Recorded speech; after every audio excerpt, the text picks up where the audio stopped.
Bon, qu'allons-nous bien pouvoir faire avec ça? Donc ça, c'est un... Je cache le prix, hein. Un bon petit poulet. Hop, regardez. Un bon petit poulet fermier qui fait... Hop, voilà. Plus de 2 kilos. Voilà. Donc ça, je vais l'acheter à la ferme du Bourg, à Cestas, hein, pour pas la citer. D'excellents produits. Et avec ça, ben, on va boire ça. Un Grave 2005. Deuxième vin de Château Pape Clément, un Clémentin. Voilà. Et dedans ce joli poulet, on va mettre une farce avec des chanterelles séchées et des pieds de mouton séchés aussi, qui sont là. Donc si vous avez vu ma vidéo précédente, vous avez bien pu voir comment je faisais sécher ces petits champignons. Donc voilà. Et en légumes, ben, je vous montre ça dans la suite, ce qu'on va faire. Et voilà pour la suite. Donc on va se faire une bonne poêlée avec de la pomme de terre, du bolet B et du cèpe de Bordeaux. Voilà, je vais mélanger les deux. On va mettre ça avec de l'ail et du persil, un peu de beurre, non, un peu. On va mettre une noix de beurre, un peu de sel, ail, persil, et puis ça va faire la blague, hein. Voilà, je vous laisse déguster ça.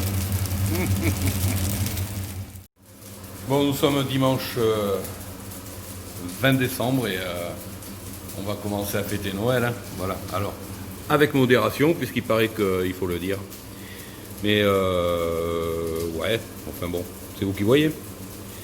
Mais la modération, avec ce genre de vin, elle se fait toute seule. Allez, je vais l'ouvrir, il est 9h30. Et vu que c'est un 2005, il a 15 ans. Donc on va l'ouvrir 2-3 heures avant pour qu'il ait le temps de s'aérer, vu que je ne le décante pas. Allez, à de suite. Donc comme on est toujours sur de la modération, et que de toute façon il faut bien goûter pour pas servir un vin qui est bouchonné, donc même à cette heure-là, je suis obligé de goûter, savoir s'il est bouchonné.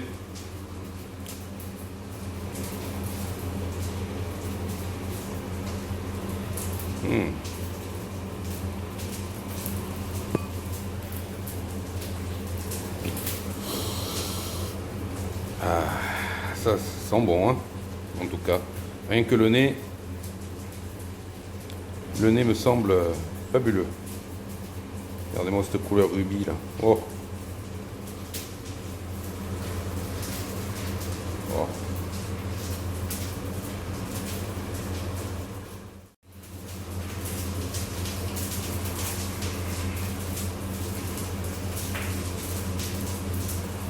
Avec le pif que j'ai, j'arrive bien à les sentir, hein. Ça c'est du bonheur.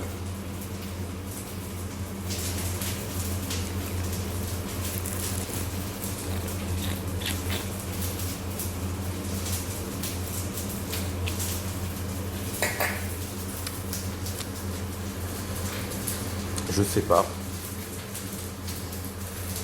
Je sais pas s'il m'en faut pas une lichette de plus, hein. Non, c'est pas raisonnable, il est bon. Allez, on va le servir celui-là. Donc voilà. Chanterelle et pied de mouton que j'ai réhydraté avec un petit peu de ça, mais pas beaucoup, juste avec modération. Et voilà, une farce juste assaisonnée, c'est le poivre. Voilà.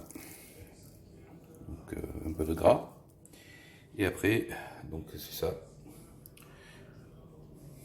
Un peu de foie de veau coupé en très petits morceaux que je vais rajouter dedans et malaxer le tout. Et puis après, on va farcir. Allez, un petit peu de piment d'Espelette. Le poivre basque. ainsi qu'une petite pincée de fleurs de sel de l'île d'Oléron. Ça va être bon, ça. Encore un peu. Allez, on remue. Et je sais que c'est un petit peu dégoûtant pour ceux qui ne savent pas, mais on goûte toujours la farce à cru, hein.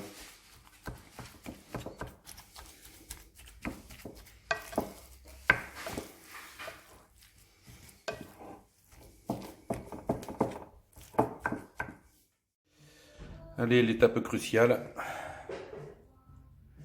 Là, ici, on a le gésier, la farce qui est prête. Et maintenant, on va remplir. Mais avant ça, je vais mettre un petit quignon de pain dedans. Voilà l'étape cruciale. Vous voyez, j'ai pris un petit quignon de pain et je le mets dedans. Il va absorber toute la graisse de la farce et du poulet, tout en la gardant dedans. Ce qui fait que votre poulet ne sera jamais sec. Allez, c'est parti. Regardez-moi cette belle farce. Hop. Et là, on y va. Je vais pas le faire avec le téléphone parce que c'est un peu compliqué. Je vous reprends après. Donc voilà, le poulet est farci. Vous voyez, j'ai mis le gésier pour finir. Donc là, il est bien farci. Et donc, il me reste pas mal de farce. Donc, eh ben, une petite terrine, un petit pâté. Voilà, on va rajouter 2 œufs, un petit peu de pain et c'est parti. Donc voilà les œufs, on en a 2. C'est des œufs frais et bien jaunes. De poules élevées en plein air.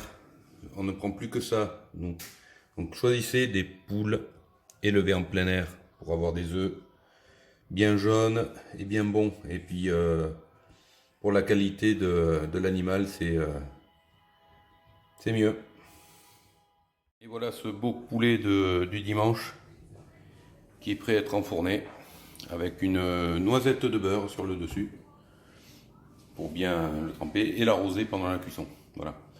Ensuite ici nous avons la terrine, le pâté, piment d'Espelette, foie, pied de mouton séché, chanterelle séchée, cognac et la farce de porc. Allez, c'est parti pour 45 minutes, 50 minutes au four. Donc voici le résultat. Notre poulet est bien cuit. Il a pris 1h15 de cuisson. Vous voyez la farce qui est belle. Et je ne vous dis pas l'odeur. Voilà, je l'ai arrosé en cuisson plusieurs fois. Il a cette belle croûte dorée. Et il ne sera pas sec vu la farce à l'intérieur. Là, nous avons nos pommes de terre avec les cèpes, voilà, que je vais mettre au four avec le poulet à four éteint. Et donc, juste à côté, voilà notre petit pâté magnifique. Oh, la bonne odeur.